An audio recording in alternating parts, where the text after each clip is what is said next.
zero fucks for tomorrow. Or yesterday, becoming the storm. Being the hurricane. Loving metal. Dee Snider is back with another solo effort for the love of metal.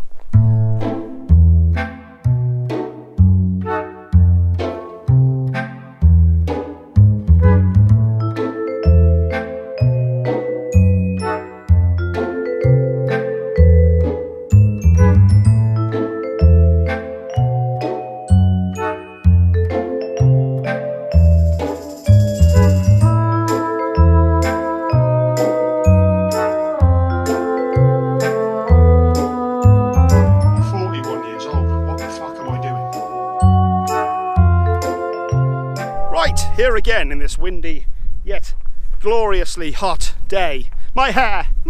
If you see me freaking out, it's because my hair's been winded. Windy hair. I suffer from windy hair. Now, I'd like to start off, I was never a huge fan of Twisted Sister.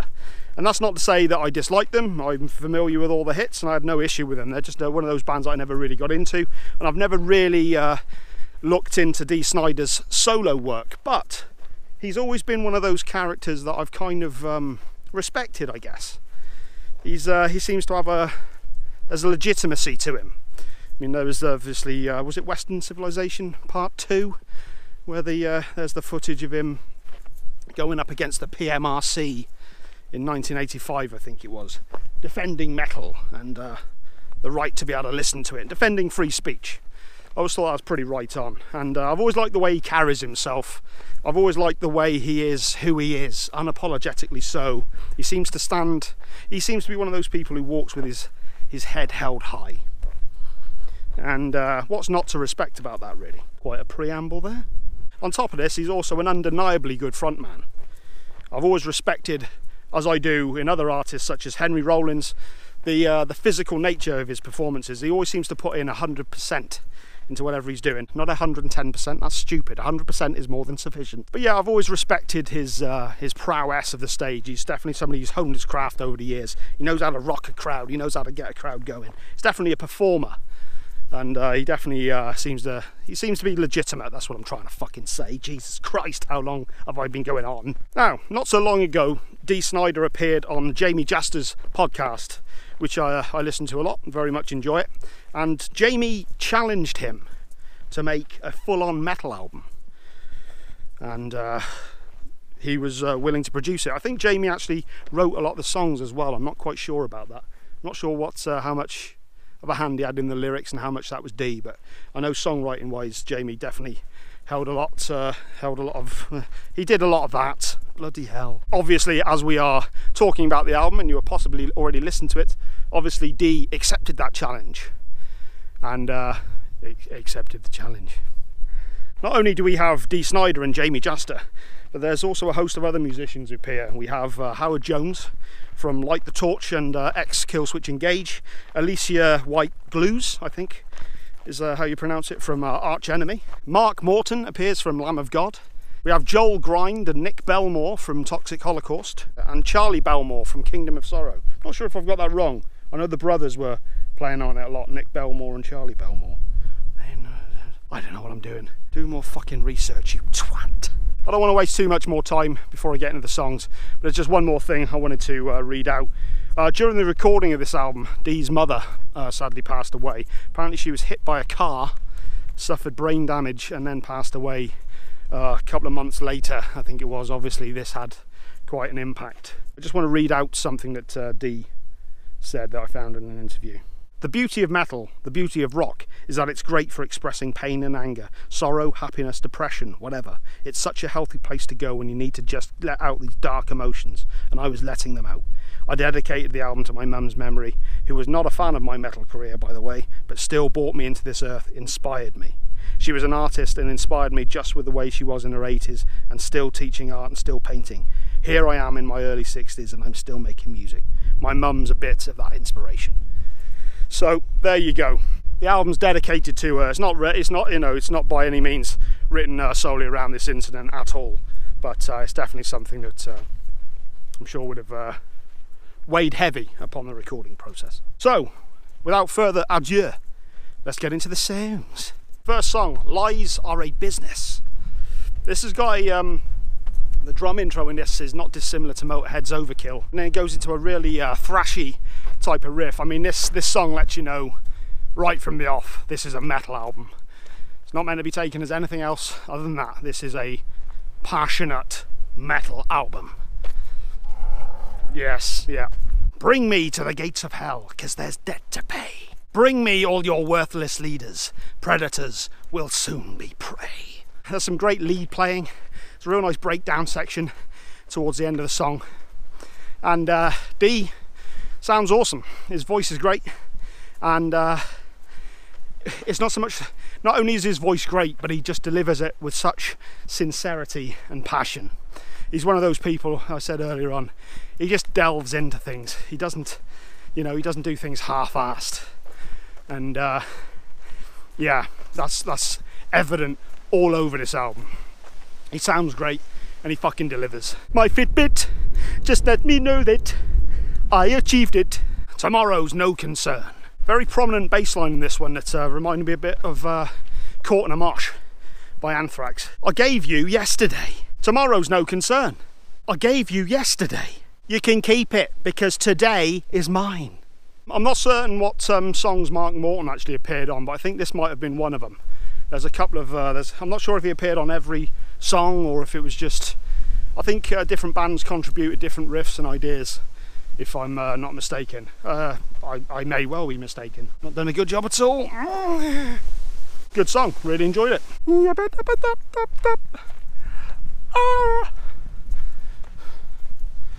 My voice was not made for the Lennox range. Track 3, I Am the Hurricane. Bit of a slower song, this one, still works very well. Still sounds nice and heavy, but it's got a few more melodic bits in it. Kind of, actually, yeah, that's what it's just reminding me of. A bit of, it's a down song. In the morning, it takes me quite a while to use my head. Only in the chordy parts of the guitar. Fucking come on. There's even a prominent, like, black metal section as well. It's really, really well done tremolo picked guitar. That works surprisingly well with Dee's vocals, actually. It's definitely a contemporary sounding album, this. Every whisper of doubt, I am the hurricane. Every breath of grief, I am the hurricane. Every statement of disbelief, I am the hurricane. I'll leave you all in my wake. That did not make me feel good. Such an old fucker. Next up, American Made. This one had a kind of a groovy stone sour type of vibe to it. And again worked very well. I think you see a pattern forming here. I don't give shitty reviews. Sentiment wise, this one's pretty much about standing tall, being yourself, standing up for yourself and not taking shit from folk. I could do with learning that. Take a look as I walk tall, stand up against you all. Attempts that I forestall, there's no break in me. This one also had a great anthemic chorus as well, one of many, I should say. No talk, just action now. Push forward, don't care how. Fight till the end, that's how I'm made. American made. I'm not, I'm from Englandhamshire, but he is. It's him I'm talking about. I didn't write the song. It's a little on the jock metal sort of side of things, this one, but I can't deny I actually really enjoyed this one. I love the sentiment. I think there's a legitimacy that Dee has that kind of carries it off, and yeah, I dug this one. I liked it. I enjoyed it. Well done, well done. Random shots walking round the hill, doing this thing just to insert a shot into the video. Next up is Roll Over You. I struggled with this one a little bit initially, but it definitely grew on me, this one. There's some really nice riffs. I think this might be a Mark Morton one again, maybe, I don't know. I'll just say that on every one, and you know, at some point I'll be right, and then I can go, yeah, see, I know my metal. On first listen, it was the chorus that I found a little bit difficult to digest. Fuck off, fly. Thought we were done with this.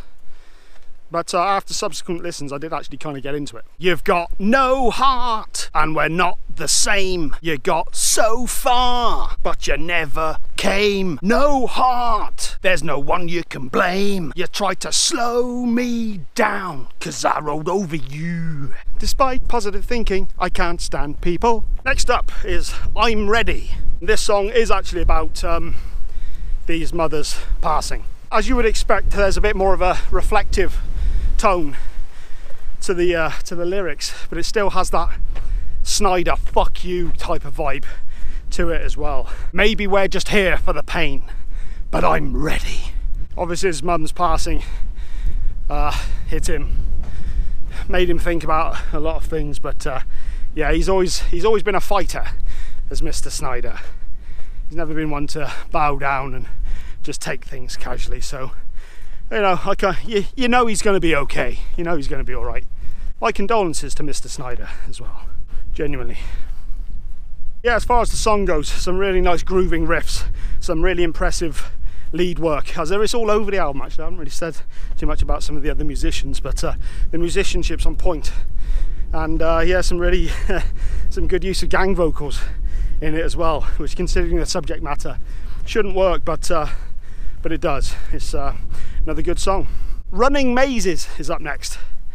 And again, yeah, I think it was this point during the album it kind of struck me how contemporary sounding this album actually is. It's not a throwback retro sounding album at all. A lot of the riffs are very modern, the production's fat, it sounds great, and Dee fits in really well on it.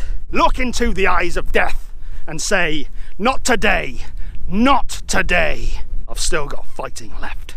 In some of the interviews I saw for this, Dee's sort of said himself how this record is based on inspiration, and I do kind of get that vibe from it myself. Jasta was inspired by his voice.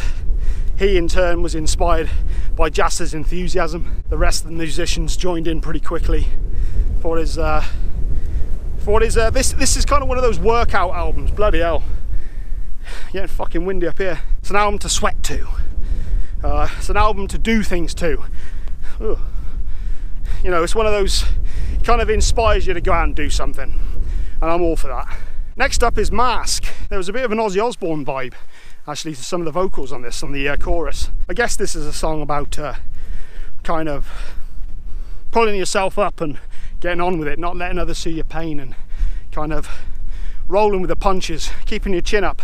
The face you see is not our own. It hides our tears and shades our eyes. The heart you touched has since grown cold. We wear the mask that grins and lies. Anyone who's out there in the public eye have to kind of grin and bear it sometimes, just to get through things. Maybe I'm reading too much into it, maybe I'm not looking into it enough, I don't know, but that's what I get from it.